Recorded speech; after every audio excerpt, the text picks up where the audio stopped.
for entrepreneurs, investors. We want to look at a master plan for Medora and think of what other experiences can exist.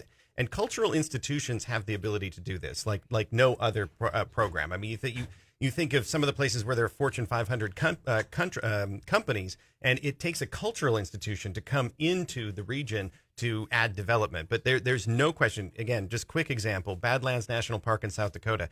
Concessionaires run the dining. Concessionaires run the lodging. There are 27 lodges that are owned privately in partnership and live on the national park. That doesn't exist right now in Theodore Roosevelt National Park. If something like the Theodore Roosevelt Library can come in and be a catalyst for economic investment, we don't have to be the source of all the change. But I couldn't agree more with that listener that we do need more than the library to create an experience in and around Medora. Individual wants to know what the admission fee will be since my taxes are paying for it. They feel it should be free.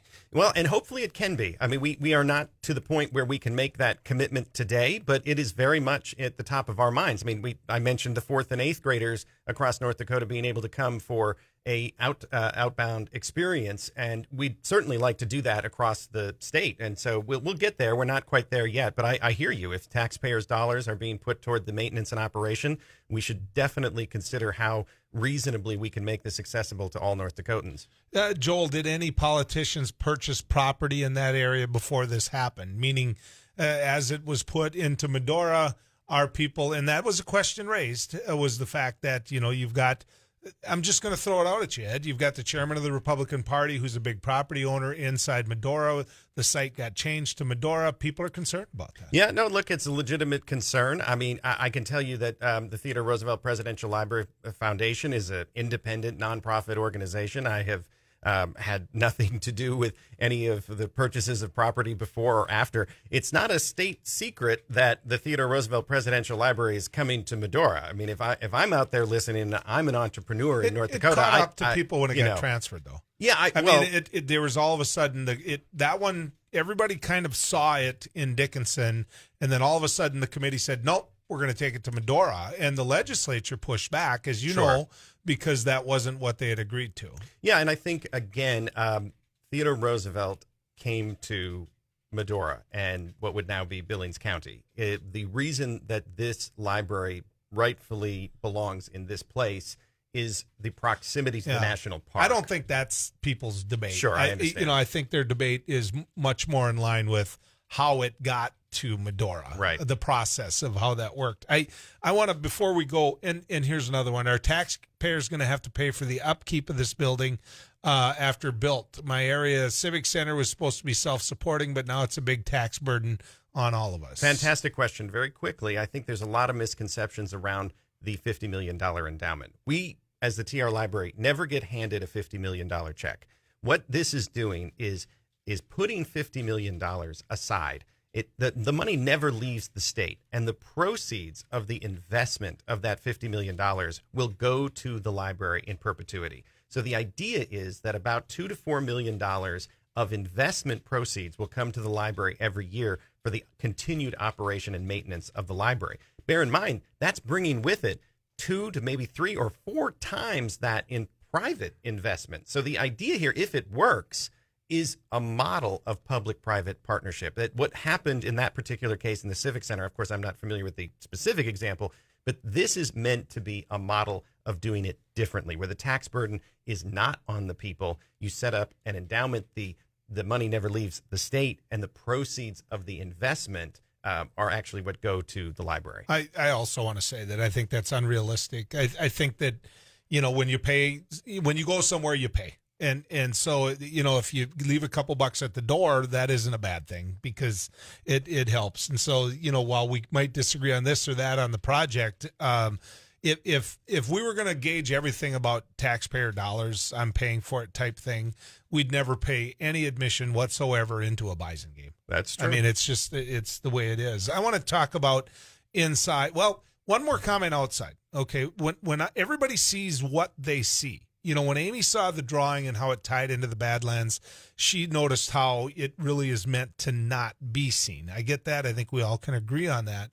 What I saw was Native American culture, and I don't know why it struck me that way. Maybe because of David Borlaug and what he's done trying to educate me, sometimes in a losing way. It's not his fault. But I saw Mandan Hidatsa. I saw, villages where people lived. That's what I saw.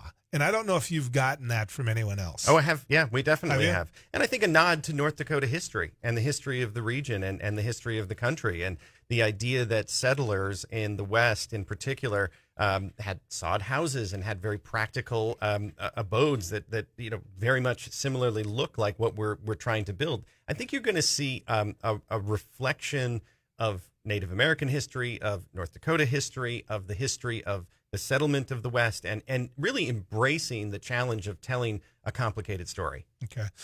Inside, I raised that question before the break. And by the way, Ed O'Keefe is our guest. He's the CEO of the Theodore Roosevelt Presidential Library, in the process of getting the money together so that we end up having a library. But we talked about the outside. We talked about the design. We've talked about the awarding of the design. What about inside? I bring that for-year fourth grader, which is one of the grades. You said, okay, overnight stay. What is Tenley Ray going to see inside? Yeah, so this is great. I love this question because, most presidential libraries, the father drags or grandfather drags the kids. If we do this right? If we do this right, kids will be dragging their father and grandfather to it. That's the idea. We think that TR's life is an experience and an adventure. And the opportunity 100 years after the death of the president, right? This never happens. You don't have the opportunity to have the legacy settled, right? We don't have to write the first draft of history for Theodore Roosevelt. His legacy, particularly in national parks and conservation, is well established. So what we have the opportunity to do inside the library is create an incredible experience where you can learn from, not just about TR. So what does that mean? We've engaged some incredible people, local projects, and in particular, Jake Barton. They designed the 9/11 Museum, which if you've gone through the 9/11 Museum, it's haunting in the audio of the experience, right? It's not advanced technology necessarily, but you hear the voices of that horrible day, and you feel, you just literally get goosebumps as you walk through the library. It's an emotional experience, right? We're not going to put artifacts under glass for the person who traveled down the river of doubt. Right? You're going to be in that. You're going to feel what it was like to charge up San Juan and Kettle Hill. You're going to know the humidity of the river of doubt and the danger of that experience, right? You're going to have moments of reflection and solitude as you look out onto the Badlands and realize the restorative power of nature,